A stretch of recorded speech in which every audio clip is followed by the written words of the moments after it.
فردوس الرحمن فردوس الرحمن. الحمد لله رب العالمين، والصلاة والسلام على أشرف الأنبياء والمرسلين نبينا محمد وعلى آله وأصحابه أجمعين ومن تبعهم بإحسان إلى يوم الدين. أما بعد،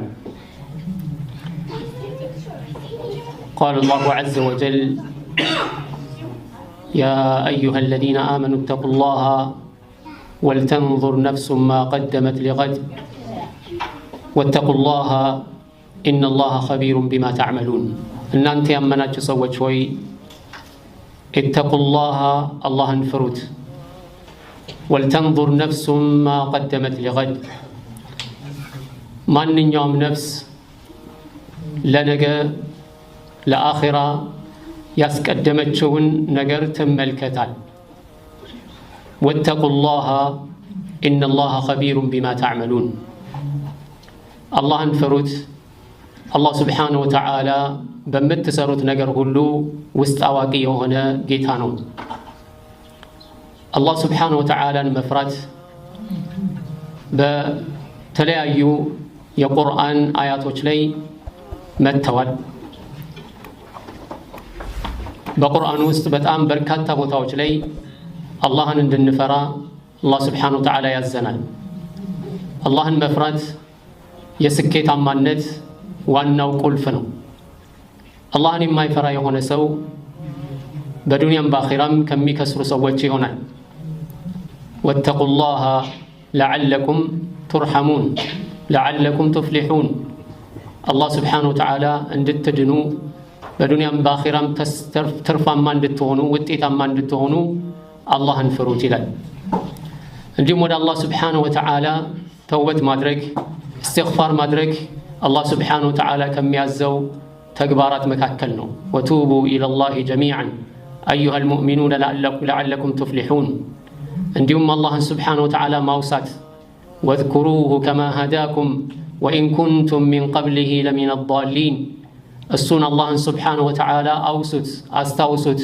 አላህ እናንተ ምንም እንኳን ቀደም ሲል ከጠማሞቹ መንገድ ከሳቱት ሰዎች ብትሆኑም አላህ ስብሓነሁ ወተዓላ ከዛ መንገድ ከሳቱት ሰዎች ሁሉ እናንተን መርጦ ሂዳያን ሰጥቷቸዋል፣ ወደ ቀጥተኛ መንገድ አምጥቷቸዋልና ወደ ቀጥተኛ መንገድ እንዳመጣችሁና ወደ ሂዳያ እንደመራችሁ እሱን አላህን ስብሓነሁ ወተዓላ አውሱት፣ አስታውሱት ይለናል። እንዲሁም አላህን ስብሓነሁ ወተዓላ ልናመሰግነው ይገባል። አላህ ስብሓነሁ ወተዓላ በወፈቀን መልካም ስራ ሁሉ አላህ ስብሓነሁ ወተዓላ በሰጠን አጋጣሚዎች ሁሉ አላህን አመስግነን በመልካም ስራዎች ላይ ላደረገልን መመቸትና በቀላሉ መልካም ስራዎችን እንድንወጣ ያደረገንን አላህ ስብሓነሁ ወተዓላ ማመስገን ከኛ ይጠበቃል። ስለዚህ ተቅዋ የሚባለው አላህን ስብሓነሁ ወተዓላ መፍራት የሚባለው እነዚህን ሁሉ ነገሮች ባካተተ መልኩ ወደ አላህ ስብሓነሁ ወተዓላ መቃረብ ነው። ያ አዩሀ አለዚነ አመኑ ተቁላህ፣ አላህን ስብሓነሁ ወተዓላ ፍሩት። አይ ቢልዓመሊ ቢጣዓ፣ አላህን ስብሓነሁ ወተዓላ ያዘዘውን በመስራት አላህን ስብሓነሁ ወተዓላ ተስፋ በማድረግና በአላህ ስብሓነሁ ወተዓላ መንገድ ላይ ቀጥ በማለት እንደዚሁም አላህን ስብሓነሁ ወተዓላ መፍራት አላህ ከከለከለው ነገር በመራቅ አላህ ስብሓነሁ ወተዓላ ባዘዘውና በቁርአን በሐዲስ ባስቀመጠው መልኩ እሱን በመጠንቀቅና ከክልክሎቹ በመራቅ አላህን ስብሓነሁ ወተዓላ መፍራት ያስፈልጋል። ይህ ሁሉ ደግሞ ትልቁና ዋናው ቁልፉ ደግሞ የአላህን ስብሓነሁ ወተዓላ ውዴታ በመከጀል የአላህን ስብሓነሁ ወተዓላ ቅጣት በመፍራት ሊሆን ይገባል ማለት ነው። ወልተንዙር ነፍሱ ማ ቀደመት ሊገድ፣ እያንዳንዷ ነፍስ ለነገ ያስቀደመችው ነገር ምንድን ነው? ከመልካም ስራ ምን ሰርቻለሁ? ለአኼራዬ ምን ደግሻለሁ? ለአኼራዬ ምን አዘጋጅቻለሁ ብሎ አንድ ሰው በደንብ ጠንቅቆ ሊተሳሰብ ራሱን ይገባል። ሓሲቡ አንፉሰኩም ቀብለ አን ቱሓሰቡ እንደተባለው ማለት ወዚኑ አዕማለኩም ቀብለ አን ቱዘነ ዓለይኩም፣ ነፍሳችሁን ተሳሰቡ ቀብለ አን ቱሓሰቡ፣ ሒሳብ መጥቶ ነገ አላህ ስብሓነሁ ወተዓላ እናንተን ከመተሳሰቡ በፊት ዛሬውኑ ራሳችሁን ተሳሰቡን። እያንዳንዱ ሰው እንግዲህ በዚህ ዱንያ ላይ ለነገ ምን አስቀምጫለሁ ብሎ ይጨነቃል። በሴቪንግ ውስጥ ምን አለኝ፣ ነገ ተነጎዲያ መቀነቴ ላይ ያሰርኩት ነገር ምን አለ ለችግር ጊዜ የሚሆነኝ ብሎ ይጨነቃል ማለት ነው። የነገውን ሊያስጨንቀው የሚገባው ምንድነው? እሱ የአኺራው ጉዳይ ነው ማለት። ነገ ሲባል ሊያስጨንቀው የሚገባው የአኺራ ጉዳይ ነው። የዱንያ ጉዳይ ከሆነ አላህ Subhanahu Wa Ta'ala የነገውን እስከምንሞት ድረስ ያለውን ወስኖታል። አላህ Subhanahu Wa Ta'ala ከወሰነው በላይ አንድ ሰው ሊኖር አይችልም። የፈለገ ሰዎች የተለያየ የተመቻቸ ነገር ቢኖራቸውም በተለያየ አይነት መልኩ ተሯሩጠው ያገኙት ነገር ቢኖርም እያንዳንዱ ሰው ለራሱ የተወሰነለት ለራሱ የተቀሰመለት ነገር አለ። አላህ Subhanahu Wa Ta'ala የወሰነለት ነገር ማለት ከዛ አላህ ከከተበለት ሪዝቅ በላይ አላህ Subhanahu Wa Ta'ala ከወሰነለት ህይወት በላይ በዱንያ ላይ አይኖርም። ነገ ተነጎዲያ ሊቸገር ይችላል። አላህ Subhanahu Wa Ta'ala ከወሰነው መቸገሩ አይቀርም። ነገ ተነጎዲያ ሊራብ ሊጠማ ይችላል። او ነገ ተነጎዲያ ሊመቸው ይችላል። ይህ የአላህ Subhanahu Wa Ta'ala ውሳኔ ነው። ነገር ግን አላህ ለነጋችሁ የምትበሉትን ነገር አዘጋጁ ብሎ አላለን። እንዲሁም አላህ ምንድን ያለው وفي السماء رزقكم وما توعدون በሰማይ ነው ሪዝቃችሁ ያለው እናንተ የተቀጠራችሁት ነገር የሚሰጣችሁ ሪዝቅ አላህ Subhanahu Wa Ta'ala ዘንድ ነው። አላህ ነው ሪዝቁን የሚያከፋፍለው ማለት ነው። ነገር ግን አኺራን በተመለከተ አላህ ምን አለን ወልተንዙር ነፍሱ ማ ቀደመት ሊገድ ያንዳንዷ ነፍስ ለነገ ያዘጋጀችውን ነገር ማየት መመልከት አለባት ማለት ነው። ወተቁላህ አላህን ፍሩት ኢነላህ ኸቢሩን ቢማ ተዕመሉን አላህ Subhanahu Wa Ta'ala የምትሰሩትን ነገር ሁሉ ውስጥ አዋቂ የሆነ ጌታ ነው። እንግዲህ እንደምናየው አላህ Subhanahu Wa Ta'ala ሸሪዓ ላይ ከደነገገልን መካከል ሕክማ የሌለው የለም። እያንዳንዱ የሸሪዓ ድንጋጌዎች ከበስተጀርባቸው በጣም ትልቅ የሆነ ትምህርት አላቸው። ትልቅ የሆነ ሕክማ አላቸው። አንድ ሰው ያንን በደንብ ጠንቅቆ አስቦ አስተውሎ ሕክማውን ከበስተጀርባው ካጠና ብዙ የሚማራቸው ነገሮች አሉ። ብዙ የሚያስተውላቸው ነገሮች አሉ። ብዙ ግሳጼዎች፣ ብዙ ምክሮች አሉበት ማለት ነው። ከነዛ መካከል አላህ Subhanahu Wa Ta'ala የደነገጋቸው በጣም በርካታ ድንጋጌዎች አሉ። ከጥፋትን በማስመልከት ካስቀመጠው ቅጣት አንስቶ ዱንያዊ መቀጣጫዎችን አንስቶ አላህ Subhanahu Wa Ta'ala የደነገገልን የዒባዳ አይነቶች እንደ ሰላት፣ ጾም፣ ዘካ፣ አዝካር የመሳሰሉት እያንዳንዳቸውን ስንመለከት ከበስተጀርባቸው በጣም ብዙ የሆኑ ሕክማዎችን እንማርባቸዋለን ማለት ነው። ከነዛ መካከል አሁን በቅርቡ የጨረስነውና ያሳለፍነው የረመዳን ወር ነው ማለት ነው። ረመዳን ታላቅ ትምህርቶችን ተምረንበት የምናልፍበት ትልቅ ትምህርት ቤት ነው ማለት ነው። እያንዳንዱ ሙስሊም ከልቡ አስተውሎ ከተመለከተ በጣም ብዙ ትምህርቶችን ያገኝበታል። ይሄ እንግዲህ ለማን ነው? አላህ Subhanahu Wa Ta'ala ግንዛቤውን ለከፈተለት እንደዚሁም ማስተዋልን የሰጠው አላህ Subhanahu Wa Ta'ala ማለት ነው። ስለዚህ እያንዳንዱ ሙስሊም ካሳለፈው ረመዳን ምን ተጠቅም ያለው የሚለውን ሊፈትሽ ይገባል ማለት ነው። ሊያይ ይገባል። ነገር ግን በጥቅሉ ስንመለከት ረመዳን እየመጣ ነው ብለን ስንጠባበቀው ቆየን ማለት ነው። ከዛስ በኋላ ረመዳን ሊወጣ ነው እያልን ስንጨናነቅ ነበረ። አሁን ረመዳንን ጨረስን ማለት ነው። ከአሁን በኋላ የምናየው ምንድነው? የሚቀጥለው ረመዳን እንደርሳለን ወይስ አንደርስም? ለሚቀጥለው ረመዳን እንወፈቃለን ወይስ አንወፈቅም? ነገር ግን በዚህ ባሳለፍነው ረመዳን ላይ ተጠቅሞ ያሳለፈ የሆነ ሰው መልካም ስራዎችን ያበዛ የሆነ ሰው እንደዚሁም የተለያዩ ኸይራቶችን የሰራ የሆነ ሰው በዛ ሊደሰትበት አላህን Subhanahu Wa Ta'ala ሊያመሰግንበት ይገባል። ልክ እንደዚሁ በረመዳን ምንም ሳይጠቀም ያለፈበት ደግሞ ሊጸጸት ይገባል። ያንን የረመዳን ወር በከንቱ ስላሳለፈ ሊጸጸትና ወደ አላህ Subhanahu Wa Ta'ala ሊመለስ ይገባል። ነገር ግን በጥቅሉ ስናየው ምን ሆኗል? ሄዷል ረመዳን። በረመዳን ውስጥ የተቸገሩ የተራቡ የተጠሙ ሰዎች ነበሩ። በረመዳን ወር ውስጥ በዒባዳ የደከሙ ሰዎች ነበሩ። ሌሊቱን በመቆም ቀኑን በመጾም ዚክር በማድረግ ቁርአን በመቅራት የተለያዩ የዒባዳዎችን ሰደቃ በመስጠት ዘመድ በመጠየቅ የተጣላን በማስታረቅ በተለያዩ መልካም ስራዎች ላይ ጊዜያቸውን ያሳለፉ ሰዎች ነበሩ። እንደዚሁም ሲጫወቱ ሲቀልዱ ሲያሾፉ እንደዚሁም ስሜታዊ የሆኑ ሰዎች የሚያዘጋጁላቸውን የተለያየ ማዘናጊያዎችን ተሸውደው በዛ መሽጉል ሆኖ ያሳለፉ ሰዎች አሉ። ግማሹ ድራማ እያየ ግማሹ ነሺዳ እያለ ግማሹ የተለያየ ነገሮችን እያደረገ ያሳለፈ ሰው አለ ማለት። ለሁለቱም ምን ሆኗል? ለሁለቱም ረመዳን አልቋል። ለሁለቱም ረመዳን አልቋል። አሁን ያ ድካም ያ መራብ ያ መጠማት የለም፣ አለቀ ማለት ነው። አሁን በኋላ ሱና የሚጾም ሰው ካልሆነ በስተቀር እሱንም ካልቻለ አቅሙ ካልሆነ ወይም ከደከመው ቢፈታው ወንጀለኛ ላይሆን ይችላል።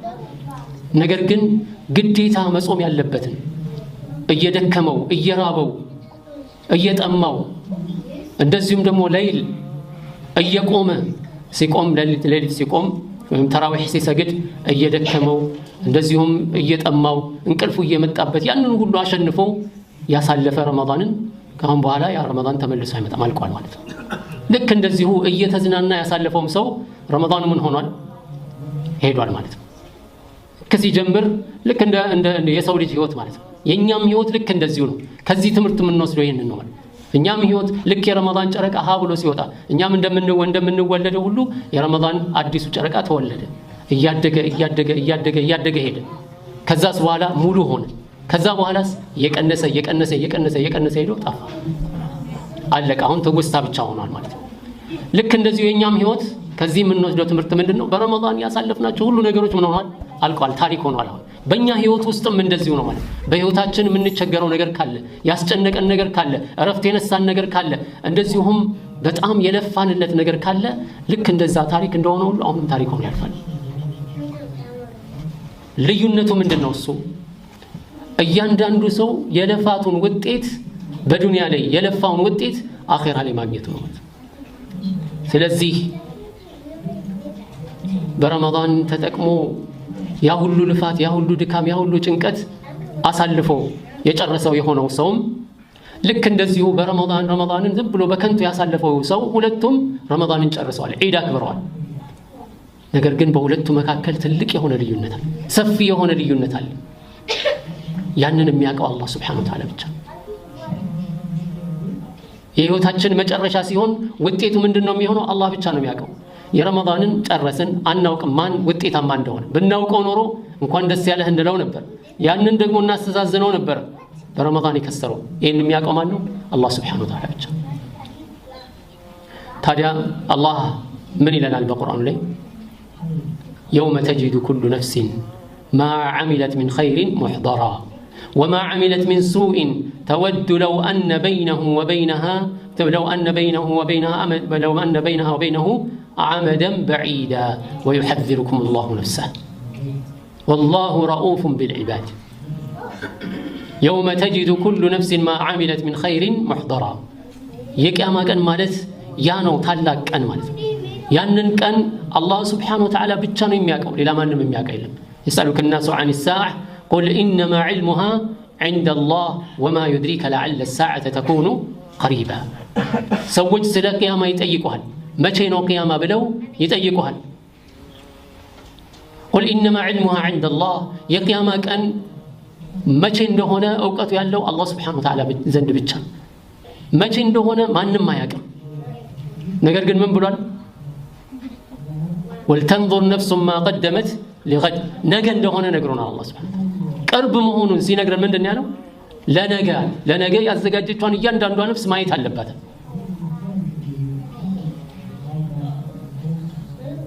እንዲሁም አላህ ምን አለን በዚህ አያት ላይ? ወማ ዩድሪከ ለዐለ الساعة ተኩኑ ቀሪባ። ምን ታውቃለህ? ቂያማ ቅርብ ልትሆን ትችላለች። ማንም አያውቅም መቼ እንደምትሆን ማለት ነው። يسألونك عن الساعة أيان مرساها فيما أنت من ذكراها إلى ربك منتهى إنما أنت منذر من يخشاها አንተ አስጠንቃቂ ነህ። ቂያማ ይመጣል። እያንዳንዱ የሰራነው ነገር ነገ ቂያማ ቀን ነው ውጤቱን የምናገኘው። የዛን ቀን ነው እንግዲህ ውጤታማ የሆነ የከሰረ ቢታወቀው ማለት። ነገር ግን በዱንያ ላይ ሁለቱም ምን ሆነዋል? እድሜያቸውን ጨርሰዋል። ሁለቱም ጊዜያቸውን አሳልፈዋል። ነገ አኺራ ላይ ይፈተናል ማለት ነው። ነገር ግን ነገ ቂያማ ቀን ከስራው ከእድሜው ምንም ያልተጠቀመ የሆነ ሰው፣ ምንም ትምህርት ያልወሰደ የሆነ ሰው ልክ እንደነዚህ አይነት አጋጣሚዎች መተው ትምህርት ያልሰጡት የሆነ ነገ ተነገ ወዲያ መጸጸቱ የማይቀር ነው ማለት ነው። የዛኔ ደግሞ ጸጸት ምንድነው? አይጠቅምም። ጸጸት የዛኔ ምንም አይጠቅምም። አላህ ሱብሓነሁ ወተዓላ ምንድነው የሚለው የዛን ቀን? አወለም ኑዐሚርኩም ማ የተዘከሩ ፊህ መን ተዘከር ወጃአኩም ነዚር ፈذوቁ ፈማ ሊዛሊሚነ ሚን ነሲር። አወለም ኑዐሚርኩም ማ የተዘከሩ ፊህ መን ተዘከር። የሚመከር ሰው የሚገሰጽ ሰው ሊመከርበት የሚችለውን እድሜ አላኖርናችሁም? አልሰጠናችሁም? እድሜ በቂ እድሜ ሰጥተናችኋል። ልትመከሩ የምትችሉበት ልትገሰጹ የምትችሉበትን እድሜ ሰጥተናችኋል። በዛ እድሜ አንድ ሰው ተመክሮ ተጸጽቶ መመለስ የሚችልበትን እድሜ አግኝታችኋል። በዛ ላይ በተጨማሪ እንደገና ወጃአኩም ነዚር አስጠንቃቂ መጥቶላችኋል። እናንተ ገሳጭ አስጠንቃቂ መጥቶላችኋል። አልመጣም? መጥቷል። ተው አኺራ አለባችሁ ነገ የቂያማ ቀን አለባችሁ ከዛሬው መልካም ስራን ስሩ ወደ አላህ ተቃረቡ የሚል መካሪ መጥቷል እድሜያችሁም እንደዚሁ ማለት ነው فذوقوا فما للظالمين من نصير የቂያማ ቀን يومئذ يتذكر الإنسان وأنى له الذكرى يقول يا ليتني قدمت لحياتي የቂያማ ቀን የሰው ልጅ ምን ይላል يومئذ يتذكر الإنسان ይመከራል ካየ በኋላ ካረጋገጠ በኋላ የዛኔ ነው የሚነቃው يتذكر الإنسان وأنى له الذكرى ምን ይጠቅማል የዛን ጊዜ ምን ይጠቅማል ካለፈ በኋላ يقول يا ليتني قدمت لحياتي ወይ ምኞቴ ለዚህ ያው ለሆነው ዘላለማዊ ለሆነው ህይወቴ ባስቀደምኩኝ ኖሮ ምን አለበት ብሎ የሚመኝበት ጊዜ ነው እዚህ ነው ወልተንظر نفس ما قدمت لغد ለነገ ያስቀደመችዋን እያንዳንዷ ነፍስ ማየት አለባት የተባለው መመልከት አለባት ማየት አለባት ምንድነው ያዘጋጀችው ለነገ ለአኺራ واتقوا الله اللهን ፍሩት الله سبحانه وتعالى وصيته لأول الأولين والآخرين ለመጀመሪያዎቹም ለመጨረሻዎቹም አደራ ያለው ነገር ምንድነው اتقوا الله اللهን ፍሩት እዚህ የዛን ጊዜ የቂያማ ቀን ቆሞ አንድ ሰው ያ ለይተኒ قدمت لحياتي ቢል ምንም አይጠቅመው ዋና له الذكرى መመከር የዛን ጊዜ መገሰጽ ትምህርት መውሰድ ምን ይጠቅማል ያ ለይተኒ قدمت لحياتي የዛን ቀን ነው እንግዲህ የሰው ልጅ ከዘነጋበት የሚያስታውሰው ማለት ነው ከተኛበት የሚነቃው የዛኔ ነው ከተኛበት መንቃት በማይጠቅምበት ጊዜ ማለት ነው ባረከላሁ ፊኩም ለዚህ እድሜያችን የኛ መልካም ስራ ምናከማችበት ዘመን ነው መልካም ስራችንን የምናስቀምጥበት ኮሮጆ ነው እድሜያችን ማለት ነው ከሄደ አለቀ የአካውንት ይዘጋል ነገ ነው ደግሞ ሌላ ነገር የሚመጣው ሞታችን እስከሚደርስ ድረስ የዛን ጊዜ ነው እንግዲህ አላህ Subhanahu Wa Ta'ala መልካም ስራዎቻችን መጥፎ ስራዎቻችን እንዲመዘን ያደርገው والوزن يومئذ الحق فمن ثقلت موازينه فاولئك هم المفلحون በዚህ ዱንያ ላይ በእድሜያቸው ተጠቅመው ለፍተው ጥረው ግረው መልካም ስራን አከማችተው የሄዱ ሰዎች የቂያማ ቀን ምን አለ ሚዛን ሐቅ ነው والوزن يومئذ الحق ስለዚህ ተደሳቾች እነማን ናቸው በሚዛኑ ላይ መልካም ስራቸው የከበደላቸው ሰዎች ናቸው فمن ثقلت موازينه መልካም ስራቸው የከበደላቸው የሆነ ሰዎች መልካም ስራቸው ከፍ ያለላቸው የሆነ ሰዎች فاولئك هم المفلحون የሚድኑት እነሱ ናቸው نعم ሰዎች በስራቸው ጀነት አይገቡ ነገር ግን ስራቸው ምንድነው ይመዘናል የአላህን ረህመት የሚያገኙት እንደ ስራቸው ውጤት ነው ሰዎች ومن خفت موازينه ስራው መልካም ስራው ሚዛን የቀለለበት የሆነ ሰው فاولئك الذين خسروا انفسهم في جهنم خالدون እነዚያ ነፍሳቸውን የከሰሩ ሰዎች በጀሃነም ዘላለም የሚዘወትሩ ሰዎች እነሱ ናቸው ከየትኞቹ ነን እኛ ከየትኞቹ ነን መልካም ስራዎቻችን መዛናችን ላይ እንዲከብድ ከሚጣጣሩና ከሚለፉ ሰዎች ነን ወይንስ በዱንያ ላይ ቸላ ብለው ምኞታቸውን ብቻ በአላህ ላይ አስቀምጠው የሚንቀሳቀሱ የሆኑ ሰዎች ከየትኞቹ ነን እኛ እድሜያቸውን ከተጠቀሙ ሰዎች እድሜያቸውን በከንቱ ካሳለፉ ሰዎች ከየትኞቹ ነን ሰዎች አሉ አላህ Subhanahu Wa Ta'ala የሰጣቸው ትንሽ እድሜ ነው በዛ ትንሽ እድሜ በጣም ግዙፍ የሆኑ መልካም ስራዎችን ሰርተው የሚሄዱ ሰዎች አሉ ከሰዎች መካከል ደግሞ አላህ ረጅም እድሜ ሰጥቷቸው ስራቸው ግን ተመዝኖ ትንሽ እንኳን መልካም ስራ በቂ የሆነ ከአላህ ቅጣት ነፃ የሚያወጣቸው የአላህን ረህመት የሚያስገኝላቸው መልካም ስራ ሳይዙ የሚሞቱ ሰዎች አሉ ስለዚህ ትልቁ ነገር ምንድነው አላህ በሰጠን እድሜ ከተጠቀምን ነው አላህ Subhanahu Wa Ta'ala በሰጠን ወቅት ከተጠቀምን ነው አላህ ባመጣልን አጋጣሚዎች የምንጠቀም ከሆነ አትራፊዎች የምንሆነው የዛኔ ነው خير الناس من طال عمره وحسن عمله ከሰዎች መልካም ስራ ማን ነው ተብሎ ተጠየቁ ነብዩ ሰለላሁ ዐለይሂ ወሰለም ማን ነው መልካም ስራ ማን ነው ኸይረኛ ሰው ማለት ምርጥ ሰው ማለት መልካም ሰው ማለት ምንድነው ማን ነው ምን አይነት ሰው ነው من طال عمره الله እድሜውን ያረዘመው وحسن عمله መልካም ስራው ማን ነው ስራው ያማረለት የሆነ ሰው ምርጥ ሰው ማለት እንዲህ አይነት ሰው አላህ እድሜ ሰጥቶታል። በዛ እድሜ ደግሞ መልካም ስራዎችን ሰርቶ አሳምሮታል እድሜውን ማለት ነው። ስንትና ስንት ሰዎች አሉ ለምድር ሸክም የሆኑ ሰዎች ቢሞቱ ሰዎች የማያዝኑላቸው ስንትና ስንት ሰዎች አሉ። ልክ አላህ ሱብሓነሁ ወተዓላ እንዳለው ማለት ነው ፊርዓውንና ባልደረቦቹን ባጠፋ ጊዜ ምንድነው ያለው አላህ فما بكت عليهم السماء والارض وما كانوا منذرين فما بكت አንድ ሰው መልካም ስራን የሚሰራ ኸይረኛ ሰው ከሆነ እኮ ሰማይና ምድር ራሱ ያለቅስለታል ማለት ነው። ሰማይና ምድር እንኳን ያዝንለታል። فما بكت عليهم السماء والارض وما كانوا منذرين نعم ሰዎች አሉ አላህ Subhanahu Wa Ta'ala በዚህ ዱንያ ላይ የመልካም ስራ በር የመልካም ስራ ቁልፍ የራህመት ቁልፍ ያደረጋቸው ሰዎች አሉ። እነዚህ ሁለቱም ሰዎች በዱንያ ላይ ኖረው ይሞታሉ። ነገር ግን ምርጥ ሰው ማለት ምንድነው? አላህ Subhanahu Wa Ta'ala በሰጠው እድሜ ተጠቃሚ የሆነ ሰው። አላህ Subhanahu Wa Ta'ala በሰጠው እድሜ አነሰም በዛም ረዘመም አጠረም ተጠቃሚ የሆነ ሰው ነው።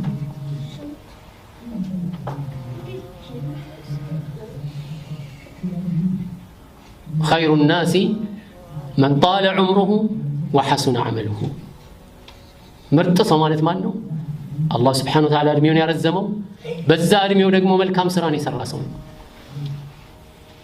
شر الناس ከሰዎች መጥፎ የሚባለው ደግሞ ምንድነው? እሱ من طال عمره وساء عمله እድሜው ረዝሟል ነገር ግን ስራው ክፉ ነው፣ ስራው መጥፎ ነው። እንዲህ አይነቱ ደግሞ ሸረኛ ነው። ስለዚህ ባረከላሁ ፊኩም እድሜያችን እየሄደ ነው። ረመዳን ትልቅ ትምህርት ነው ለኛ ማለት ነው። ልክ ፉት ተብሎ እንዳለቀው ረመዳን የኛም እድሜ እንደዚሁ ትላንትና ምን ነበር ዛሬ ምን ላይ ያለ ነገ ምን እንደምንሆን አናውቅም። ስንት ሰዎች በረመዳን ያየናቸው ባለፈው ረመዳን ያየናቸው በአሁኑ ረመዳን የሌሉ አሁን ረመዳን ላይ አብረውን የነበሩ አሁን ግን የሌሉ ስንትና ሰዎች አሉ። እነዚህ ሰዎች አሁን ከስራቸው ጋር ተገናኝተዋል ማለት ነው። የሞቱት ከስራቸው ጋር ተገናኝተዋል። እነዚህ ሰዎች ቢጠየቁ ምንድነው የሚመኙት? በአሁኑ ሰዓት አላህ በሰጠኝ እድሜ በተጠቀምኩኝ ኖሮ ነው። እዚህ ነው አሊ ኢብኑ አቢ ጣሊብ ረዲየላሁ ዐንሁ በአንድ ወቅት ላይ ምን ሆነ? ቀብር ዚያራ ሄደ ከተማሪዎቹ ጋር ከባልደረቦቹ ጋር ማለት ቀብር ላይ ቆመ አየ። ከዛ በኋላ ልክ የቀብር ሰዎችን እንደሚያናግር አናገረ። አዩሃ ያ አህለ القبور እናንተ የቀብር ቤተሰቦች ሆይ እኛ ጋር በእኛ በኩል ያለው ዜና የሚመስለው ምንድነው ካላችሁ የኛ ጋር ያለው ዜና ሚስቶቻችሁ ተድረዋል፣ ገንዘባችሁ ተከፋፍሏል፣ ቤታችሁ ተወርሷል። እኛ ጋር ያለው ዜና ይሄን ይመስላል። እስቲ ከእናንተ ደግሞ ምን እንዳለ ንገሩና ምንድነው እናንተ ጋር ያለው ዜና? እስቲ ከዛ ፊቱን ዞር አድርጎ ወደ ጓደኞቹ ምን አለ? አማለው ኡዚነ ለሁም አን የተከለሙ እንዲናገሩ እኮ ቢፈቀድላቸው ኖሮ በአሁን ሰዓት ለኛ የሚሰጡን መልስ አላህ Subhanahu Wa Ta'ala እንዲናገሩ ቢያረጋቸው ኖሮ ለኛ የሚሰጡን መልስ ምንድን ነበረ?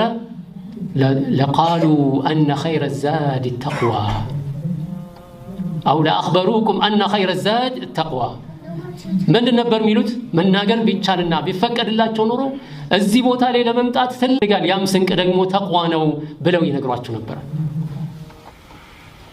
እዚህኛ ጋር ለመምጣት ትልቅ ስንቅ ያስፈልጋል። ያ ስንቅ ምንድነው? እሱ خير الزاد التقوى አላህን Subhanahu Wa Ta'ala መፍራት ነው ትልቁ ስንቅ ወደዚህ ሀገር ለመምጣት ብለው ይነግሯቸው ነበር።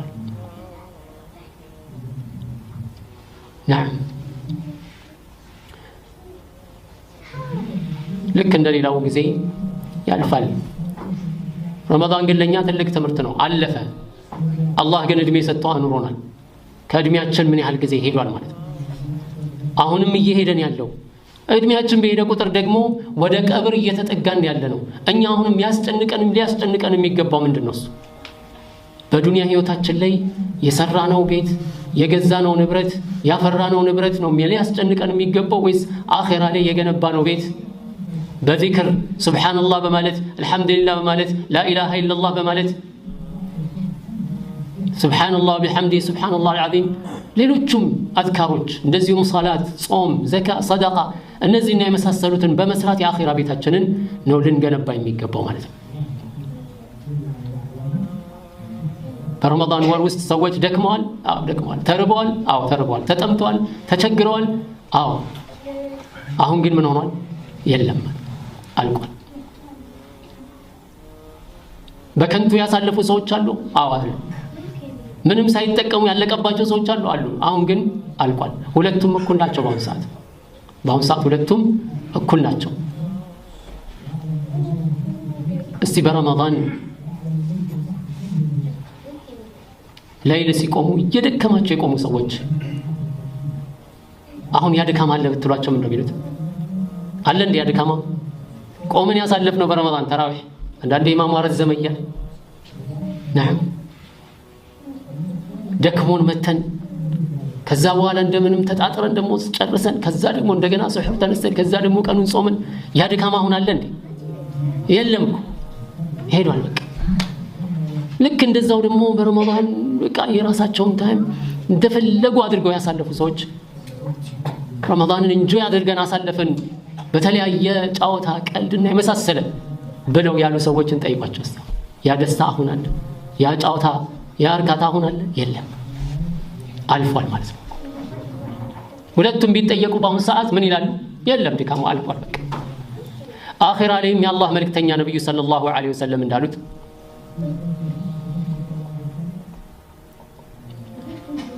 ዩእታ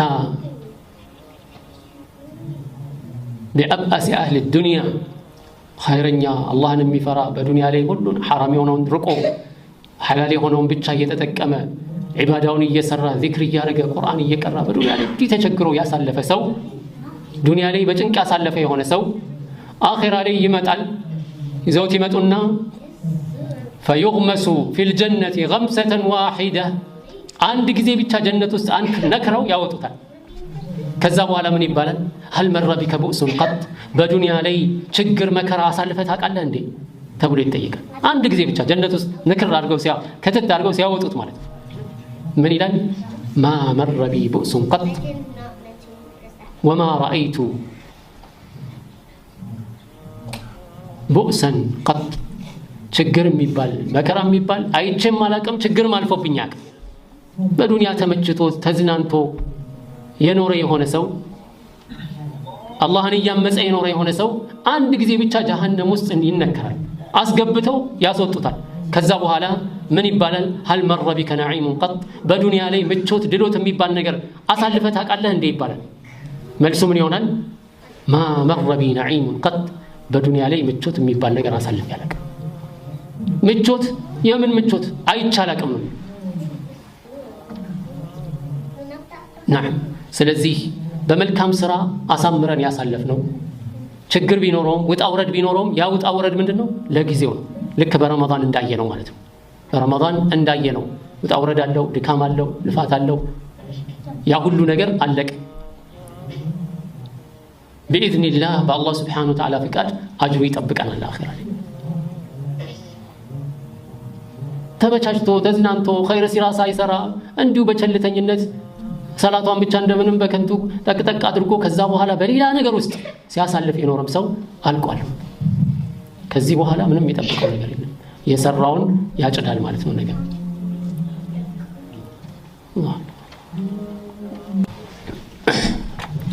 ታዲያ ባረከላሁ ፊኩም በእነዚህ በሁለቱ መካከል በዱንያ ላይ እንዳለው ልዩነት ሁሉ የአኺራው ልዩነት ደግሞ ምን ያህል ነው?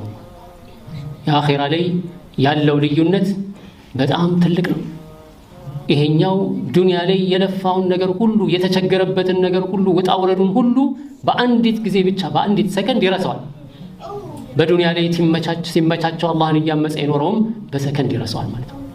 ታዲያ በዱንያ ላይ የፈለገ ተመችቶት ቢኖር አንድ ሰው ምንድነው ጥቅሙ?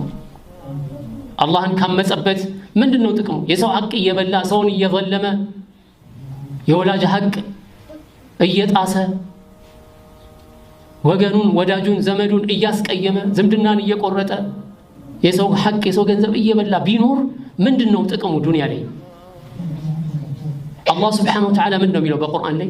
አፈራአይተ ኢመተዕናሁም ሲኒን ثم جاءهم ما كانوا يوعدون ما أغنى عنهم ما كانوا يمتعون እስቲ ንገረኝ አላህ Subhanahu Wa Ta'ala አፈራአይተ ኢመተዕናሁም ሲኒን ለአመታት የምናኖራቸው ከሆነ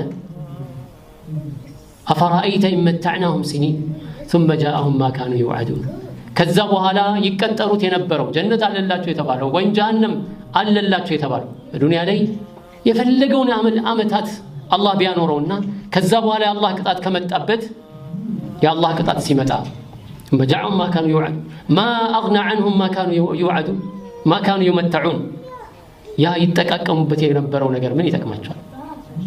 ምንድነው የሚጠቅማቸው? በኩፍር ውስጥ ከተዘፈቀ አንድ ሰው በዱንያ ላይ የመጀመሪያ ቁጥር 1 ሀብታም ቢሆን ምን ይጠቅማል? አላህን Subhanahu Wa Ta'ala ካመፀ የአላህን ትእዛዝ ከጣሰ እድሜ ልኩን ጤነኛ ሆኖ የ100 ዓመት ሆኖ ልክ እንደ 20 ዓመት ወጣት ቢንቀሳቀስ ምንድነው ጥቅሙ? ምንም ጥቅም የለውም። ኢመታዕናሁም ሲል ثم جاءهم ما كانوا يوعدون ما أغنى عنهم ما كانوا يمتعون ሁለቱም ወደ አኺራ ይሄዳሉ። አኺራ ላይ ግን የሚያዩት ውጤት ይለየዋል ማለት ነው።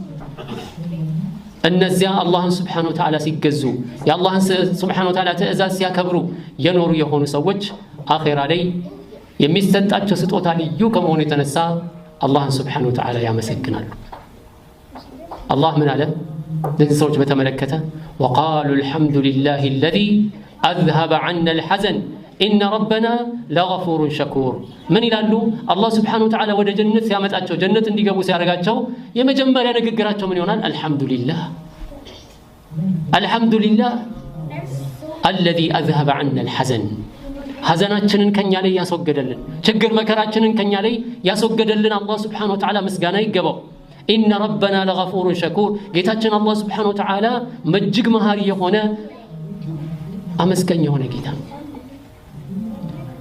الذي أحلنا دار المقامة من فضله ከሱ ትሩፋት ከሱ ውለታ አላህ Subhanahu Wa Ta'ala የዘላለማዊ ምቾት ያለበትን ህይወት ያኖረን አላህ Subhanahu Wa Ta'ala لا يمسنا فيها نصب በዛ ጀነት ውስጥ ድካም የሚባል ነገር ህመም የሚባል ነገር አያገኘንም። ولا يمسنا فيها لغوب እንዲሁም አላህ ምን አለ وقالوا الحمد لله الذي صدقنا وعده وأورثنا الأرض نتبوأ من الجنة حيث نشاء ጌታችን አላህ Subhanahu Wa Ta'ala ምስጋና ይገባው የገባልንን ቃል ኪዳን እውን ያደረገልን አላህ Subhanahu Wa Ta'ala እንደዚሁም እንደፈለግን ተመቻችተን እንድንኖርባት ጀነትን ያወረሰን አላህ Subhanahu Wa Ta'ala ምስጋና ይገባው ይላል። የፈለግንበት ቦታ እንደፈለግን ተመቻችተን እንድንኖር ጀነትን ያወረሰን ጌታ አላህ Subhanahu Wa Ta'ala ምስጋና ይገባው። በተቃራኒው አላህን ሲያምፁ አላህን ትእዛዝ ሲጥሱ የኖሩ ሰዎች መልሳቸው የቂያማ ቀን ምን ይሆናል? حتى إذا جاءتهم الساعة بغتة قالوا يا حسرتنا على ما فرطنا فيها وهم يحملون أوزارهم على ظهورهم ألا ساء ما يزرون من إلى الله سبحانه وتعالى بزي آيات لي حتى إذا جاءتهم الساعة بغتة قيامة بدنجت በመጣችባቸው ጊዜ قالوا አሉ يا حسرتنا ወይ ቁጭታችን على ما فرطنا فيها በዚህ ቅያማ ጉዳይ ላይ ችላ ብለን ያሳለፍነው ቁጭታችን ይላል። ይቆጨናል። ቆጨን እኮ የቅያማ ቀንን በከንቱ ችላ ብለን በማሳለፋችን ነው። وهم يحملون أوزارهم على ظهورهم ወንጀሎቻቸውን በጀርባቸው ላይ ተሸክመው ይመጣሉ። على ساء ما يزرون የወነጀሉት ያጠፉት የነበረው ነገር እጅግ የከፋ ነው። ዲማ አላህ ምን ይላል? وترى الظالمين لما رأوا العذاب يقولون هل إلى مرد من سبيل እነዛ ዛሊሞችን ታያቸዋል አላህ Subhanahu Wa Ta'ala የቂያማ ቀን لما رأوا العذاب ቅጣትን ባዩ ጊዜ የአላህን Subhanahu Wa Ta'ala ቅጣት ባዩ ጊዜ يقولون ይላሉ ምን ይላሉ? هل إلى مرد من سبيل ለመመለሻ መንገድ ይኖራል? ተስፋ አለን እንዴ? ወደ ዱንያ ተመልሰን የሆነ ኸይር ነገር መስራት እንችላለን? አሁንማ አየን ማለት እኮ አሁን አይተናል። መመለስ እንችላለን? نعم هل إلى مرد من سبيل ينبل الآيات لندمينو ولو ترى إذ المجرمون ناكسوا رؤوسهم عند ربهم ربنا أبصرنا وسمعنا فارجعنا نعمل صالحا إنا موقنون زاري أرقاقتنا مكنياتهم أين سمان بأون باينو ببرتاتشن أين በጆሮአችንም ሰማን አሁን እውነቱን አየን አረጋገጠን ማለት ነው። ስለዚህ ተመልሰን እንደገና መልካም ስራ መስራት እንችላለን። አሁን አረጋግጠናል። ካሁን በኋላ ይለመደንም ማለት ነው። ግን አላህ ምን አለ በሌላ አያት ላይ እንደሚለው ወለው ሩዱ ለዓዱ ሊማ ኑሁ ዐንሁ ብንመልሳቸው እንኳን አሁን እንደዚህ ይላሉ እንጂ ብንመልሳቸው እንኳን ተመልሰው እዛው የሚዘፈቁት። ይሄ እኮ በዱንያ ላይ ቀላል ምሳሌ አለ። እንደው ስንት ጊዜ ነው እስቲ የሆነ ችግር ውስጥ የሆነ ጭንቅ ውስጥ ገብተን ያ አላህ እችን ብቻ አውጣኝ ብለን የምንለምንበት ጊዜ እችን ብቻ ገላግለኝ እንደው እኔ ነኝ የማውቀው የምንልበት ማለት ነው። ከዛ በኋላ አላህ ካወጣን በኋላ እንረሳዋለን ሁሉን ነገር ረስተነው በቃ አሁንም እንደገና ወደ በደላችን ወደ ጥፋታችን እንመለሳለን። ወለው ሩዱ ለዓዱ ሊማ ኑሁ አኺራን ብንሄድ እንደዚህ ነው። ጀነትን ጀሃነምን አይተን ወደ ዱንያ ብንመልሳቸው አላህ Subhanahu Wa Ta'ala ተመልሰው ያው ናቸው። ታዲያ ባረከላሁ ፊኩም ባሳለፈው ጊዜ ጥሩ ኸይር ስራ የሰራ ሰው እንኳን ደስ ያለን እንቀጥልበት። ማቆም የለም ወደ ኋላ መመለስ የለም። በጣም የሚያሳዝነው አንድ ሰው በመልካም ስራ ለፍቶ ጥሮ አጣጥሞ የኸይር ስራን የመልካም ስራን እርካታ አጣጥሞ ሲያበቃ ወደ ኋላ ማፈግፈግ ምን ማለት ነው? ስንትና ስንት ሰዎች አሉ ለይሊ ቆሙ የነበሩ ቀጥ አድርገው ያቆሙ ጥሩ የሆነ ዒባዳ ላይ የነበሩ ከጣሊበል ዒልሞች ጋር ደርስ የሚከታተሉ ቁርአን የሚቀሩ ሐዲስ የሚያዳምጡ የነበሩ አሁን የለም ሁሉም የለም ተተውታል። ነገር ግን እነዚህን ሰዎች ብንጠይቃቸው የትኛው ህይወት ነው የሚያረካቸው ብንላቸው ያለ ምንም ጥርጥር ያ ኸይር ስራ ላይ ሲሰሩ ያሳለፉት እድሜ እንደሆነ ያውቁታል። ታዲያ ምን ነው እስከ መቼስ በዚህ አይነት መልኩ ይቀጥላል? እርግጥ ነው ነፍስያ አትወድም። ኢነ النفس لأمارة بالسوء ነፍስ በክፉ ነገር ነው የምታዘው ሁሉ ጊዜ። ሴቶቹ ሒጃብ ሲለብሱ ይጨንቃቸዋል፣ ነፍስያ ትጨናነቃለች። ሰላት ስንሰግድ ነፍስያ ትቸገራለች። ከሸይጣን ጋርማ ስትተባበር ከሸይጣን ጋር የተባበረች ጊዜማ አለቀ ሁሉ ነገር። ይህንን ካወቀንኛ የጠላታችን ምርኮኛ መሆን የለብንም። ስንትና ስንት ጊዜ ነው ሰዎች ሲያስቀይሙን ጠምደን ይዘናቸው እስከመጨረሻው ማናናገራቸው ስንትና ስንት ሰዎች አሉ። ታሪካዊ ጠላታችንን ግን እንተባበረዋለን፣ ሸይጣንን ማለት ነው። ሸይጣን ታሪካዊ ጠላታችን ነው። አላህም ያወጀው ምንድነው? በዱንያ ላይ ያስቀየመንን ሰው አፍ እንድንል ነው፣ ይቅርታ እንድናረግ ነው፣ ወዳጅ እንድንሆነው ነው። ሸይጣንን ግን ምንድን ያለው አላህ ኢነ الشيطان لكم عدو فاتخذوه عدوا ከመጨረሻው ጠላት አድርጋችሁ ያዙት ነው አላህ Subhanahu Wa Ta'ala። ያንን ሸይጣን ወዳጅ አድርገን አፍ በሉ የተባልነውን ደግሞ ጠምደን ይዘናል። እስከመቼ በዚህ አይነት መልኩ ይቀጥላል? ስለዚህ ባለፈው እድሜያችን የሰራናቸው መልካም ስራዎች ካሉ እንቀጥልባቸው፣ ወደ ኋላ ማፈግፈግ የለም። የበለጠ የተሻለ ነገር ለመስራት ነው መጣጣር ያለብን። ዛሬ ሞት መጣ ብንባል ምንድነው የምንለው? ሞት መጣ ብንባል ምንድነው የምናደርገው? ያንን መልካም ስራ ሁሉ ጊዜ ከእለት ተእለት እንስራው። ሞት ድንገት ነው የሚመጣው። ይሄው ጤነኛ የሆኑ ሰዎች እኮ ሞቱ እየተባለ ነው። ዙህር ላይ መተው መግሪብ ላይ ሞቱ እየተባለ እኮ ነው፣ ምንም ሳይታመሙ። ለኛ ምንድነው ዋስትናችን? ምንድነው ዋስትናችን? አናውቀውም። ድንገተኛ ሞት በዝቷል ያ ጀማዓ። ስለዚህ የሰራነው መልካም ስራ ካለ ማፈረስ የለብንም። አላህ Subhanahu Wa Ta'ala አጅርን ከመስጠት ወደ ኋላ አይልም። ስለዚህ አቅማችን የሚፈቅደውን ሁሉ መስራት ነው ያለብን። ወደ ኋላ ለምን ነው እናፈገፍገው? ለምን እንደክማለን? አላህ አጅሩን አቋረጠ እንዴ? አላህ የሚሰጠንን ኸይር ስራ ኸይር ነገር አቋረጠብን እንዴ? አላቋረጠም። እስቲ ያበላናል፣ እስቲ ያጠጣናል፣ ያለብሰናል፣ ይረዝቀናል። ያቋረጠብን ነገር የለም።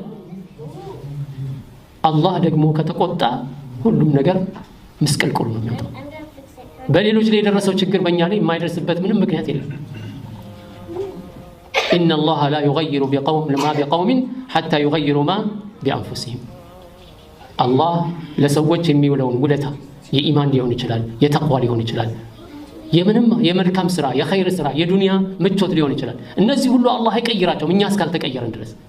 እኛ ከተቀየርን ግን ይቀየራል። መልካም ስራ ተውን ልባችን እየደረቀ ነው የሚሄደው። ቁርአን መቅራት ተውን ልባችን እየደረቀ ነው የሚሄደው። ቁርአን ስንቀራ የምናገኘውን ደስታ አናገኝም ካሁን በኋላ። ስለዚህ በመልካም ስራ ላይ መጽናትና መታገል ከሁላችንም ይጠበቃል እስከ መጨረሻው ድረስ። ወዕቡድ ረበከ ሐታ ያእቲየከል የቂን እንዳለው። ወሰለላሁ ወሰለም ዐላ ነቢይና ሙሐመድ ወዐላ አሊሂ ወሰሕቢሂ አጅመዒን።